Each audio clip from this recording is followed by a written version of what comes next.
I am Julie Plante. I am the nurse manager at Vale Place.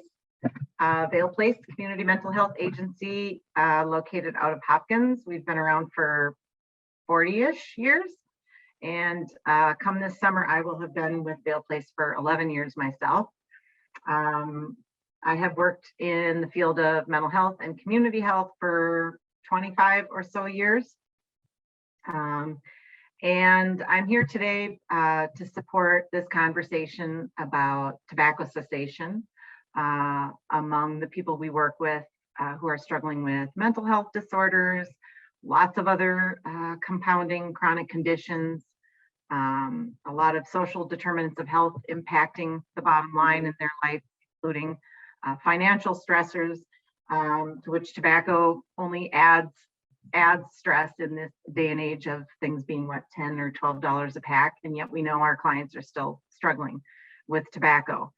And so Vale Place a few years ago, as part of this kind of cohort working with the Lung Association and other metro area organizations, we went smoke-free, which was a really big deal.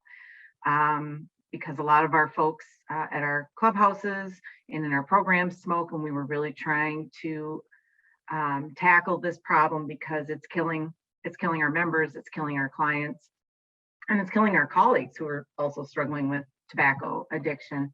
And it's one of the things that just really hasn't been dealt with. Well, now we're hearing a lot about it, but we still have a lot of people that are struggling with it.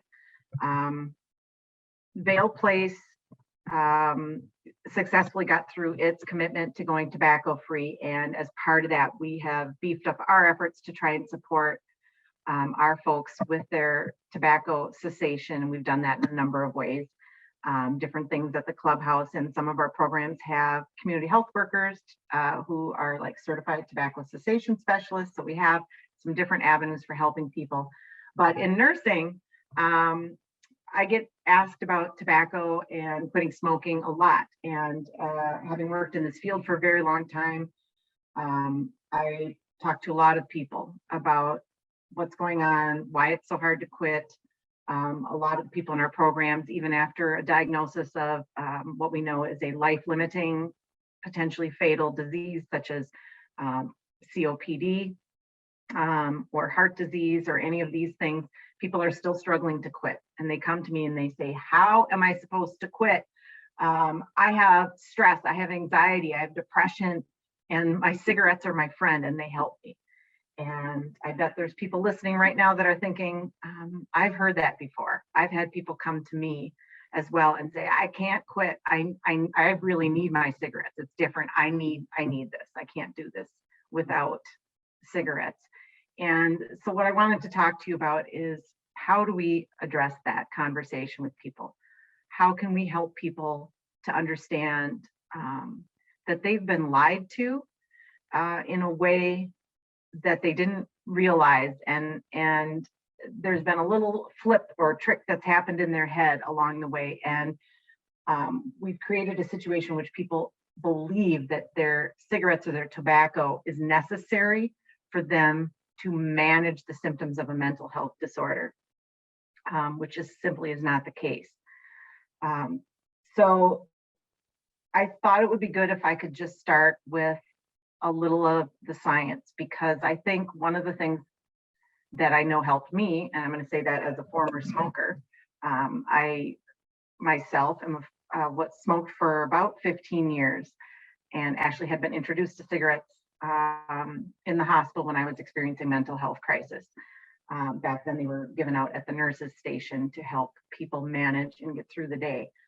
And so I understand that we have this long history of placating people with cigarettes and giving them something to do with cigarettes. But we haven't talked to them about the science of what happens from the very first cigarette that they have. We tell people, quit smoking, it's bad, it's killing you. And a lot of times our folks have not had the full explanation of why they get so agitated or why they get so upset or why it's so hard to quit. So here's the thing.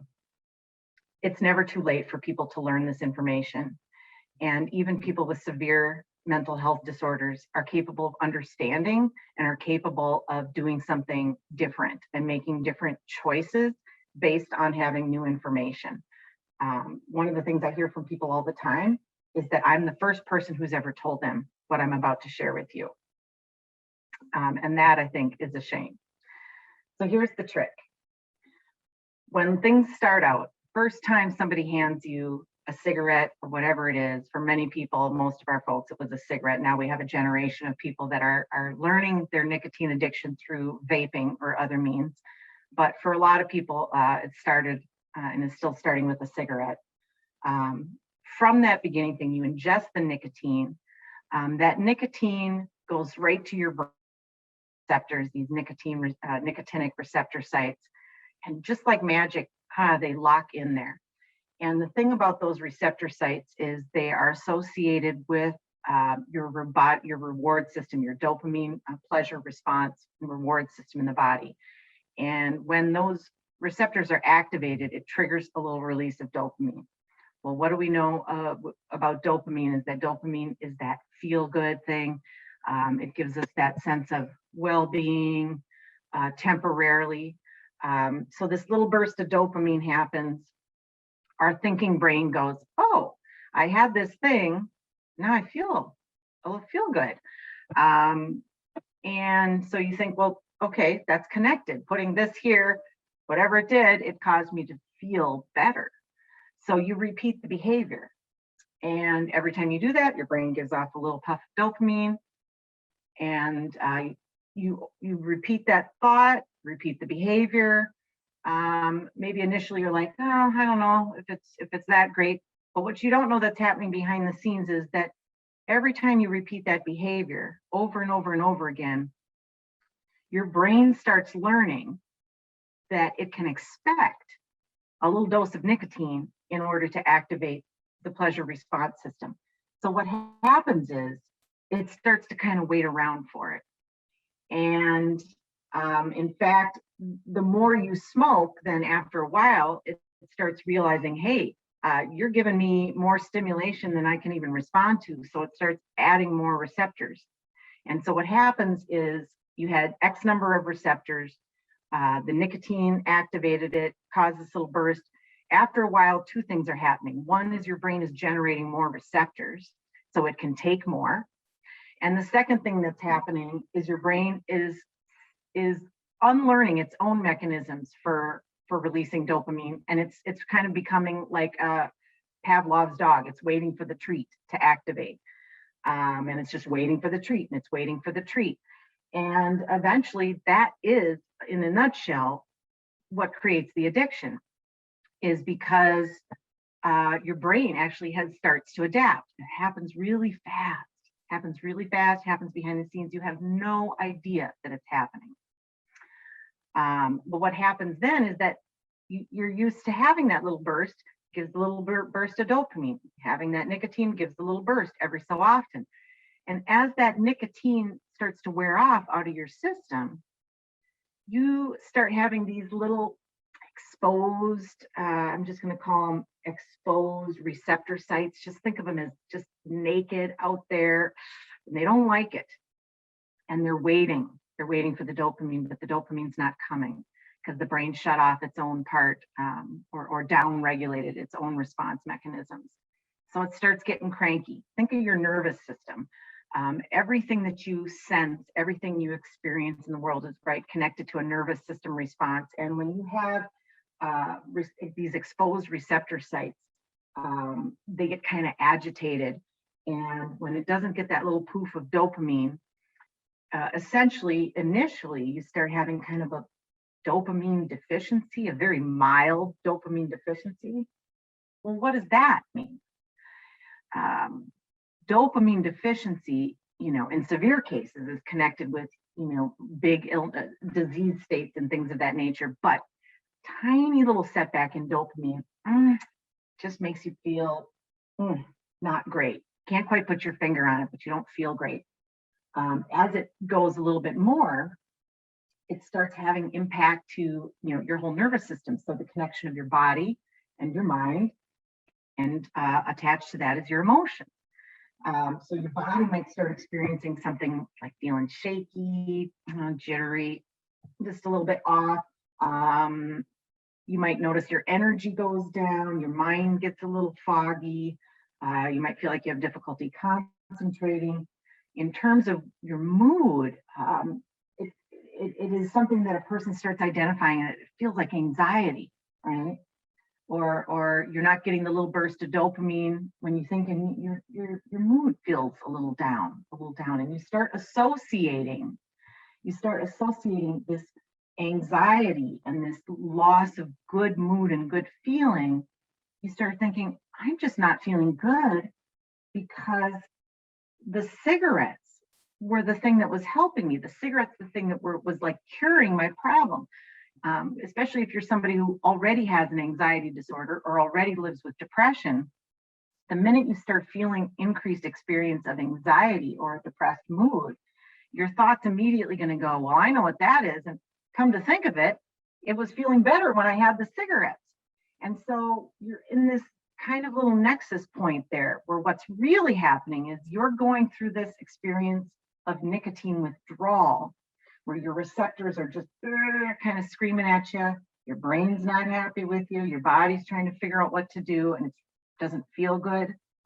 But because you already have this knowledge or this other experience of, well, I have a mental health disorder, I know what that feels like, and this is starting to feel like that.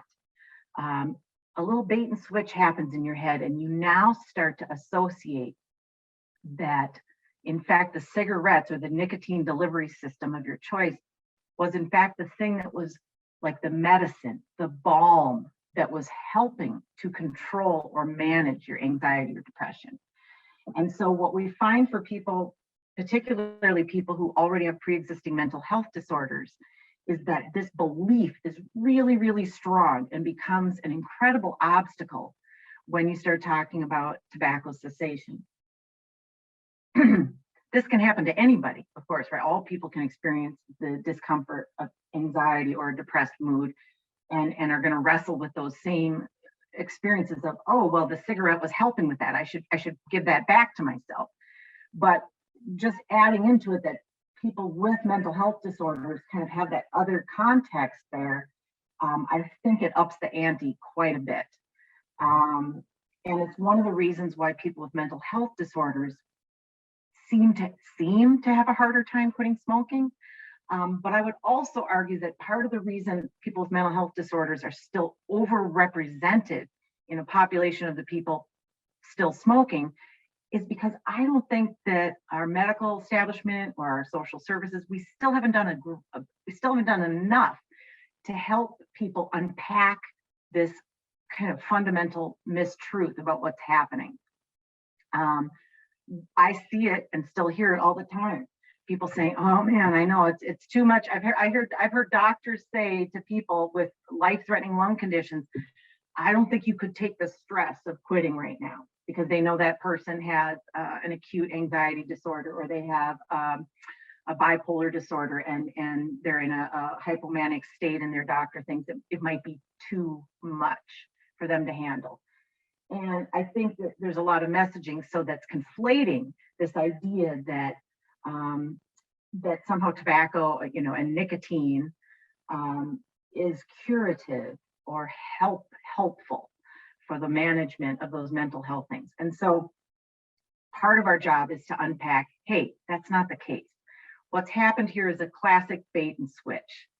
You injected you took in a substance that led your brain to adapt and then expect the substance. And this is a classic case that when you stop rewarding it, or as soon as the substance starts coming out of the body or out of those receptor sites, it activates the experience of withdrawal, which your brain now thinks is something else. And it further reinforces your belief that it's impossible for you to quit, and leads you right back into reinforcing that addiction again. So a conversation that I've had with a lot of people that has been the start of what is their tobacco journey to get out of this mess is to, first of all, just own You weren't told the whole picture. If you were told any piece of it at all, a lot of people actually haven't heard all of that, if any. But second of all, you've been lied to. Nicotine is not helping the symptoms of your mental illness. I will argue that with anybody. Continued nicotine use in the form of, and I'm not talking about use of nicotine replacement products right now. What I'm talking about is continuing to use the cigarettes or the vaping pen or whatever is merely reinforcing the pathway of nicotine addiction and reinforcing the messaging in your head that tells you that you need this. And when we first help explain to people that that's actually not factually true, that's not what's happening, you're reinforcing, or you're merely putting an end to nicotine withdrawal when you go back to the cigarette or the vaping pen again. You go, oh, I feel better. All you've done is interrupt the cycle of nicotine withdrawal. And so this leads me to this pivotal point of saying, here's the good news. Here's the good news. This was really never about your mental illness. It wasn't about it then, it wasn't about it now.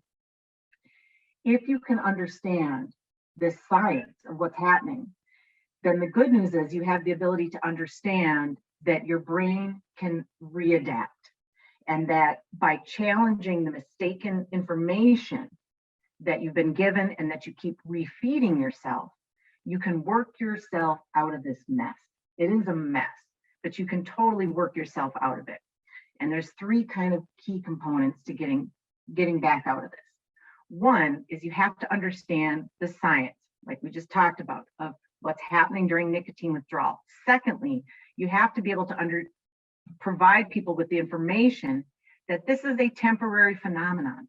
In fact, it's something, if you were to quit, I want to say cold turkey completely, usually within, I think I've heard within about 4 to 6 weeks, your brain would have knocked back down the number of receptors very close to what it was before you started ingesting nicotine, right? Nicotine caused you to build up a lot more. Get that stuff out of your body for a while, they go away. If you don't have as many receptors up there screaming for it, I'm telling you, your experience of a nicotine craving is going to start to dissipate. So we have to help people understand the science of what happens in the brain. And the second piece is we have to help people understand that craving is not a command, right? Nobody ever died from a nicotine craving. There's nothing dangerous about not rewarding the craving. And this idea of craving is a big thing, because a craving is more than just it's more than just that itchy feeling in the body or the discomfort that you go, oh, this, I need this thing, it's going to help me feel better. A craving, it can also be, that thing that you've always done with your hands. It's the association of the people you're with. So we know that cravings are complex phenomenon. It involves a lot of different things. But if we start with the science part and let people know that they can back themselves out of this loop with the nicotine receptors being overloaded in their brain, they can back themselves out of it. Those receptors will start to go to sleep.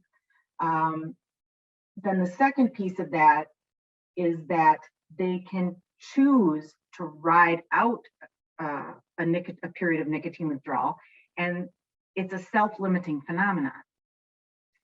And that's something that a lot of people also don't know. They think, if I don't reward this thing, I'm going to go crazy. I can't bear it. Not true.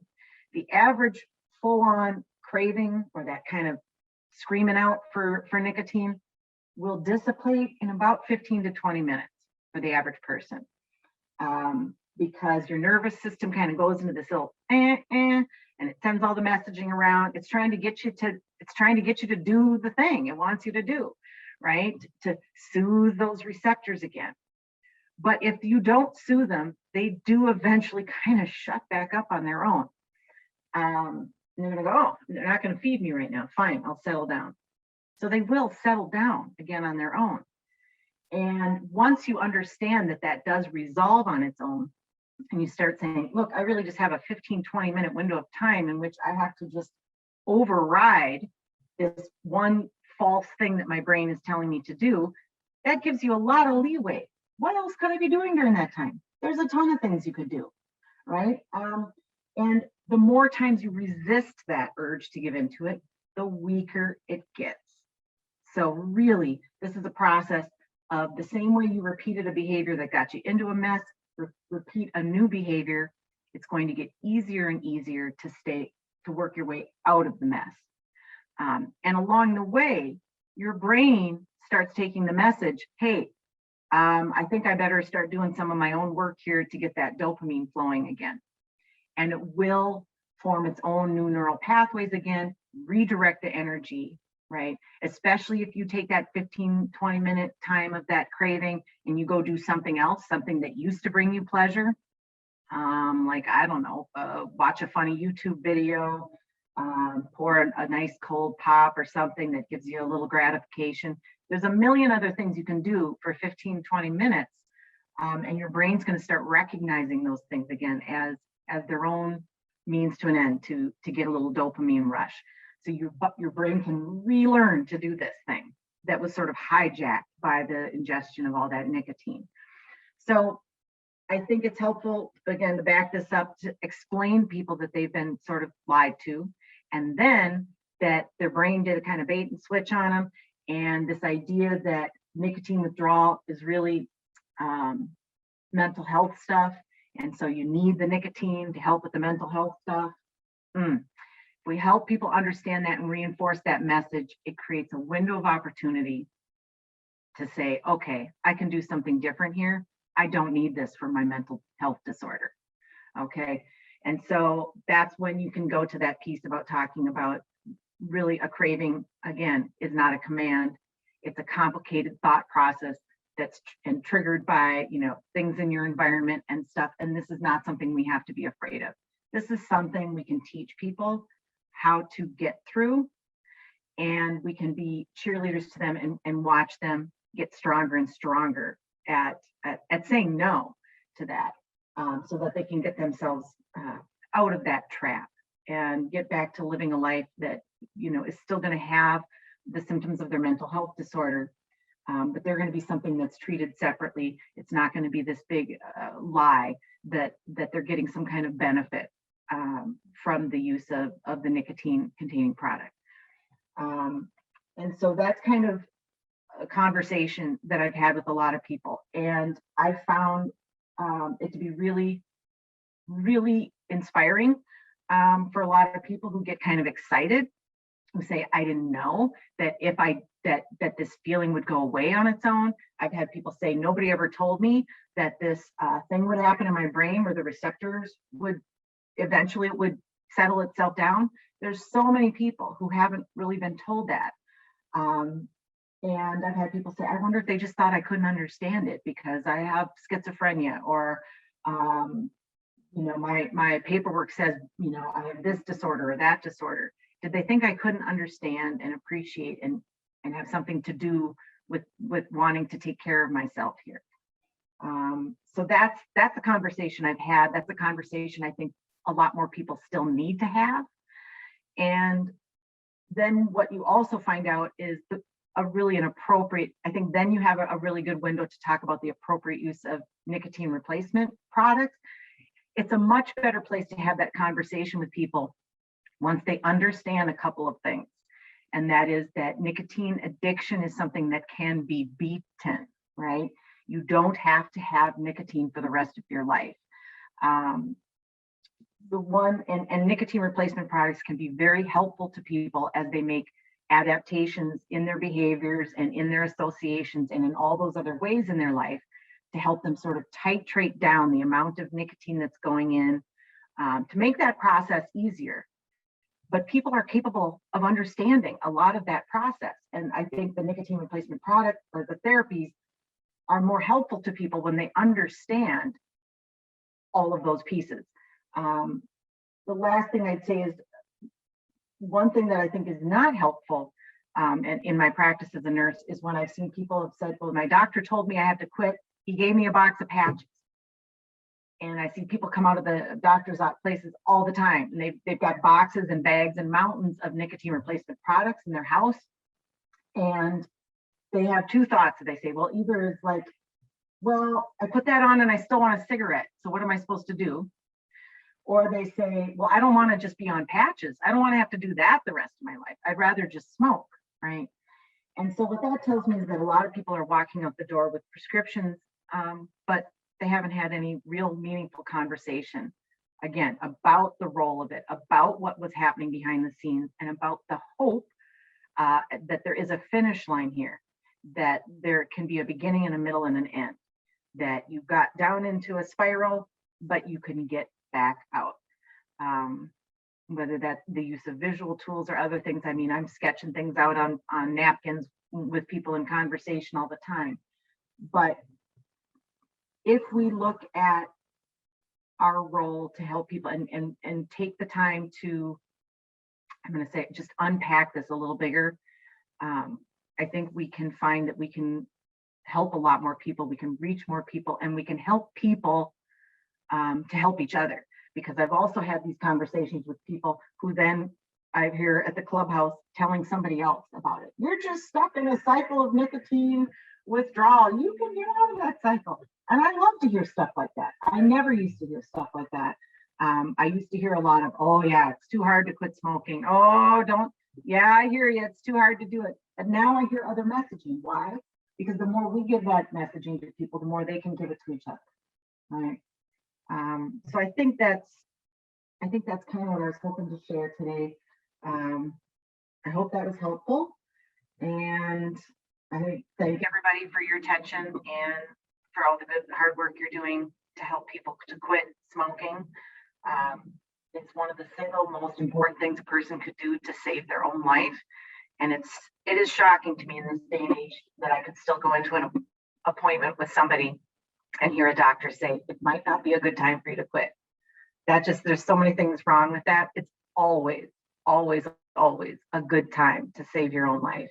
And tobacco cessation in particular is one of the biggest ways you can do that. So thank you.